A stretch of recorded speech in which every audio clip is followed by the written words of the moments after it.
Welcome to day one of the 10 days of $10 or less foundation. Today we will be testing Wet n Wild Coverall. $4. Let's see how she does. Okay, so here we go with the Wet n Wild Coverall Cream Foundation. So the claims for this foundation was $4. $4 at the Dollar General. It claims to be all day wear, medium to full coverage, lightweight satin matte. I love satin matte. And it has a VisiBright complex to reduce the appearance of wrinkles and rejuvenate the skin.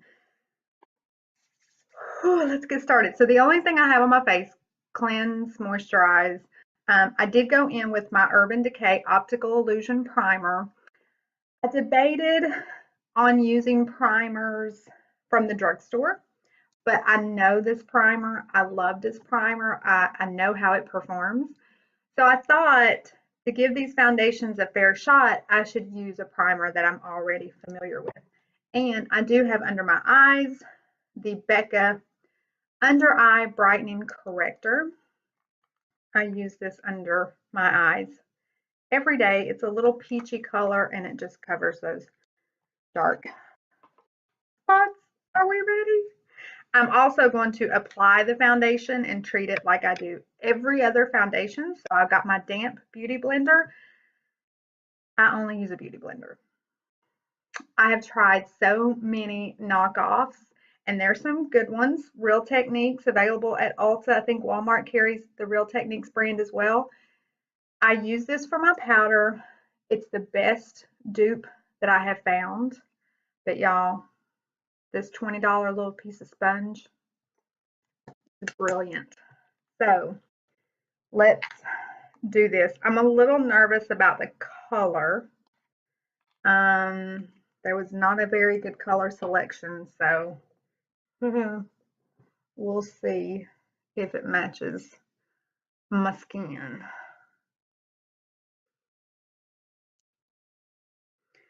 All right.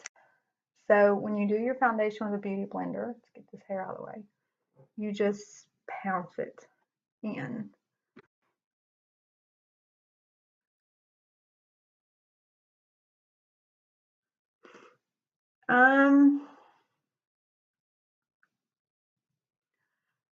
It's definitely not giving the coverage.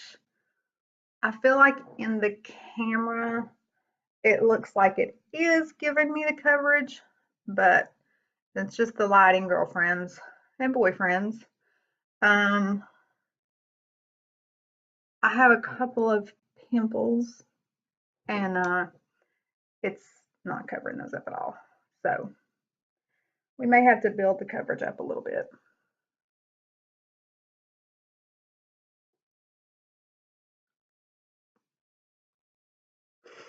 But it is kind of a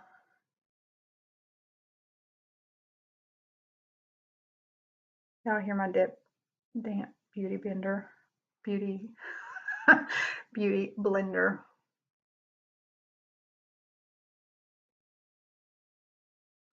It's a little pale. All right, so let's try to build this coverage up a little bit. I'm just going to tap it and put it on some of my problem areas.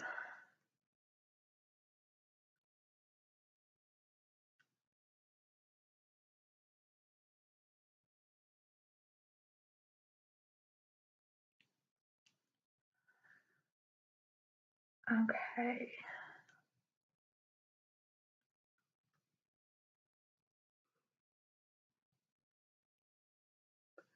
Gotta make sure you get it blended on your neck, guys. Okay, so not the greatest coverage.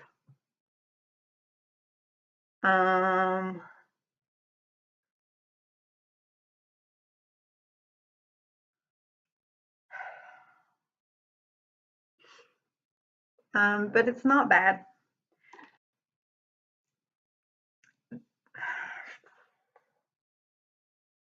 The color is not ideal, but we can warm that up with a little bronzer. All right, so let's take care of these under eyes.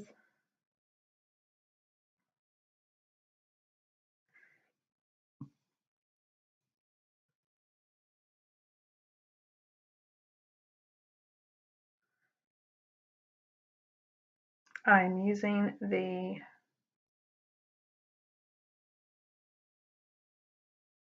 Tarte Shape Tape. It is the bomb. If you have not discovered this, I'm gonna need you to go to Ulta quickly. So again, we don't want to blend the product because that won't give us the best coverage. We want to just press it into our skin. One thing I will say about this Wet n Wild is I feel like it sets. Like I haven't, as you can tell, I haven't put my powder on yet. But it's dried down, so I think it's a little more, I mean, it did claim to be a matte with, what it say, a satin finish.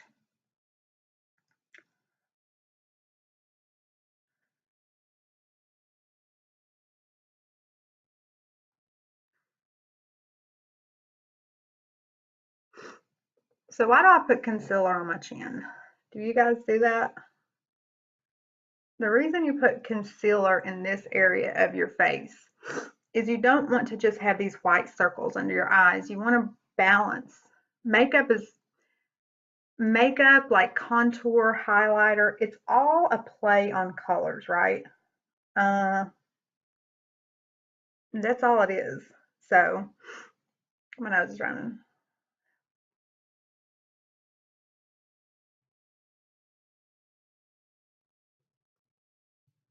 So it's just a play on colors. Now here's a problem. I don't know if you can see it in the camera, but this foundation sets so quick. It's not wanting to, I'm having a hard time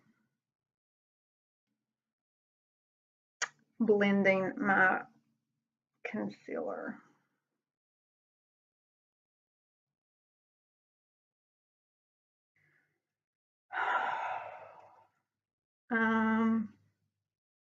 It's just not wanting to blend. So I'm having to kind of rub a little bit, which you don't really want to do. But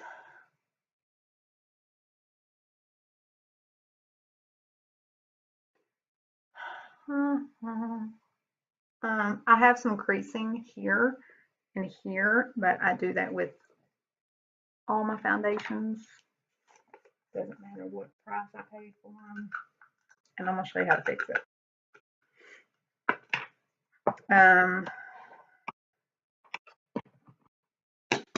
I am setting my makeup with Too Faced Born This Way. So now we're going to use that Real Techniques brush. Make sure your eye concealer hasn't creased any. If it has, kind of go back in, work those creases out. Because once you set it, it's set, girlfriend. All right. So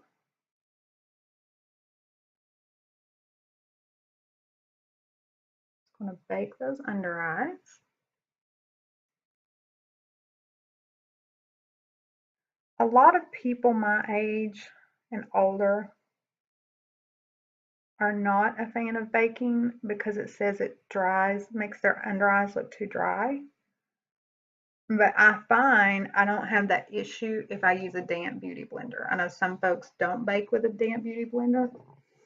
All right, before we sit down here, let's work some of those lines out. A lot of people don't set with a damp beauty blender, but it makes the powder a little softer, I feel like. And it helps it just melt into your skin. Again, I'm pouncing, I'm not rubbing.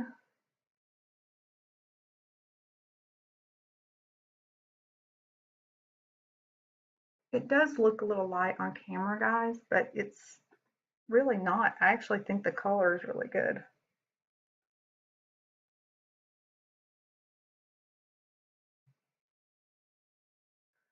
And my pores are gone, so that's good. Okay, again, we're going to pounce those fine lines back out because the makeup did settle. But as I said earlier, I have that with all my foundations, so I've yet to find one in any cost or price point that did not do that.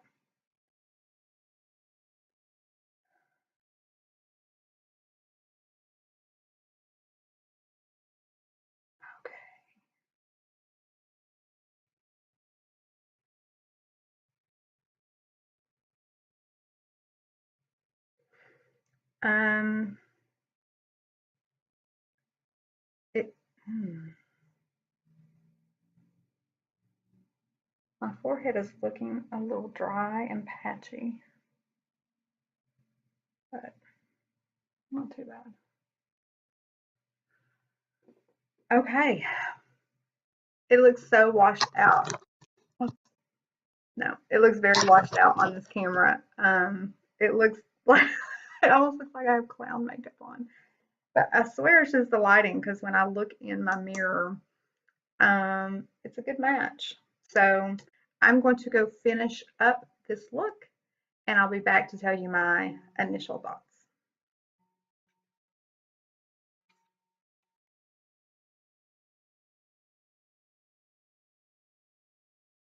All right, loves, I am back. Um, Initial reaction with the Wet n Wild, I did have it at a 4.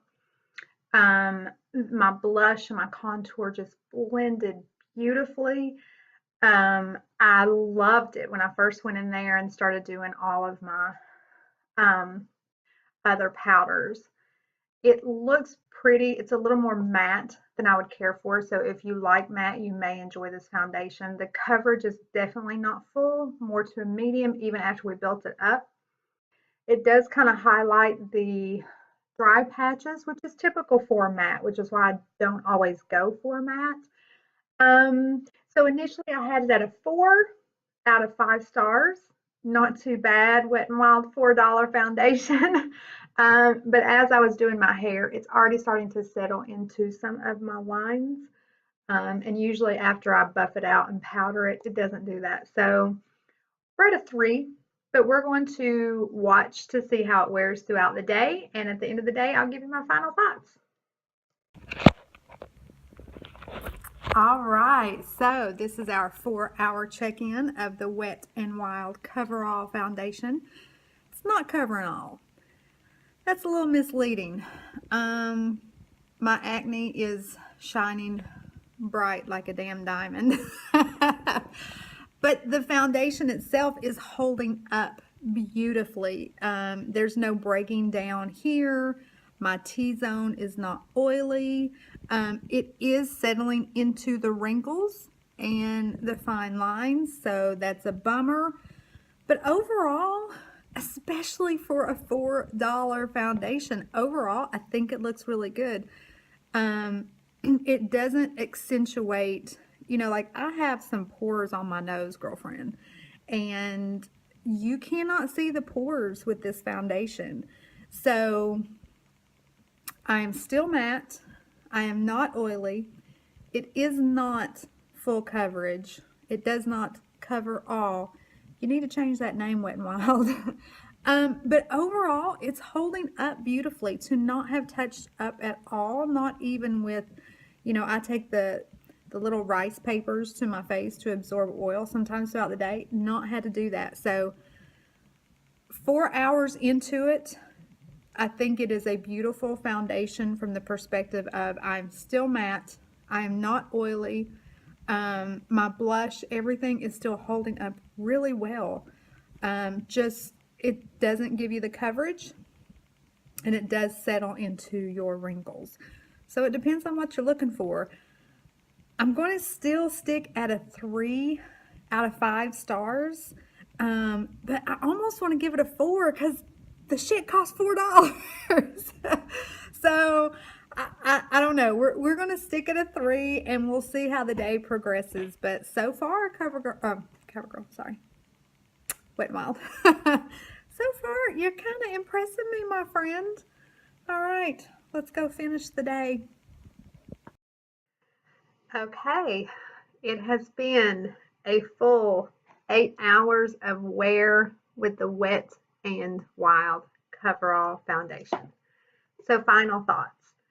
It's actually a really pretty foundation. Here is who I would recommend it for. If you have normal to oily skin, it would work beautifully. If you have dry patches, that sun is just beaming in that window. If you have dry patches, it kind of accentuates the dry patches because it is a matte foundation. So if your skin type is normal to oily, thumbs up. Dry, thumbs down. If you have relatively good skin, meaning no sunspots, no acne scars, no acne, it's going to work really well for you because it doesn't have a very high coverage. It did cover some of my aging spots. So if you have minimal issues, it still will work well. It did not cover my acne. So if you have decent looking skin, thumbs up. If you have problem areas, thumbs down. If you have maturing skin, meaning fine lines and wrinkles, it did settle into my fine lines and wrinkles. So depending on how bad they are, I think overall for a $4 foundation, I was very impressed. I cannot lie. I have not touched my makeup up at all today. My blush is still there, my contour, my bronzer, my highlighter, nothing has moved. And remember, 8 hours I've had it on, and it's just now starting to break down in some of my oilier spots. But for 8 hours of wear, I'm not complaining about that. So I'm going to give it, for my skin type, combo skin with fine lines and wrinkles, I'm going to give it a 3, but I think if I had a little better skin, a little less fine lines and wrinkles, I would definitely give it a 4. But again, guys, this is a $4 foundation. So, you know, you got to give it some kudos for how well it has stood up against. Again, I've said this before, I use Marc Jacobs Genius Gel. I use Too Faced Born This Way. So I'm a tough critic with the foundations because I use some really good foundations, and I'm not hating on you, Wet n Wild Coverall. Definitely a good foundation. I think this would be good for a beginner girl, you know, your teenagers that are just starting into makeup unless they have a lot of acne to cover. But $4. $4. I will be pulling this out of my makeup bag again, that's for sure. All right, stay tuned. We still have 9 more days and 9 more foundations to try.